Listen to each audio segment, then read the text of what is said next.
All right, so what is gravity? Who understands what gravity is? Pressure. So most probably we stand up and... Our desire is we want all teachers to be able to do practicals in their classrooms. So the resources that we provide to teachers are all based around simple materials that are locally available in Ghana. Water bottles, balloons, rubber bags, straws, all of these things. We just help teachers use them in a creative way to show the syllabus topics.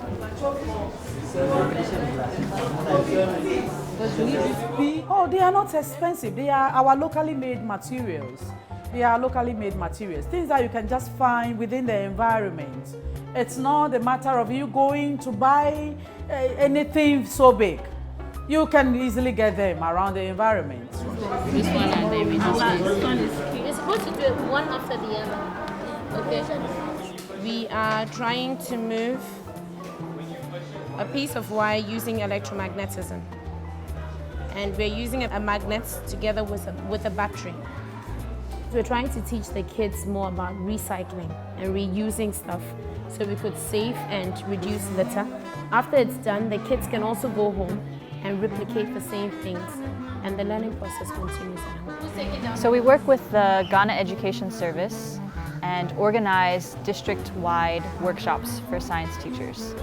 So we work with their district science coordinator, book our venue, call the teachers, and gather as many teachers from the district together that we can and spend the day with them going over basically as many different hands-on activities as we can fit in the day before they get exhausted.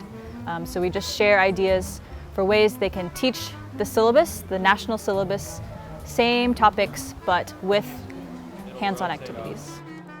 It's reduced my talking and it's reduced the work I would normally have done. The kids get so excited and they do basically everything for you.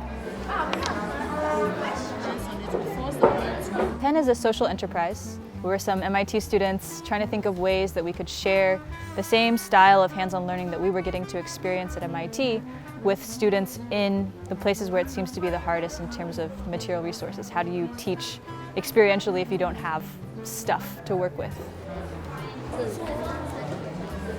It's going to help them because some of them are going to take it as vocations. Some of them are also, it's going to help them to further their education.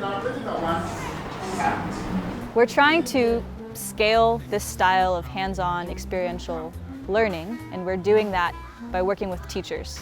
So we see the teacher as the agent of change for making this change happen. So we work with teachers, each of whom easily teaches 100 students per year. And we've now even started training trainers to teach teachers to teach students so that we can reach this scale even faster. Ooh, the outcome benefit is very great. These children are able to recollect whatever they have learned easily. These children are able to manipulate objects themselves. These children they can learn themselves on their own without you, the teacher, necessarily telling them the stuff. And it's opening up their scope of mind.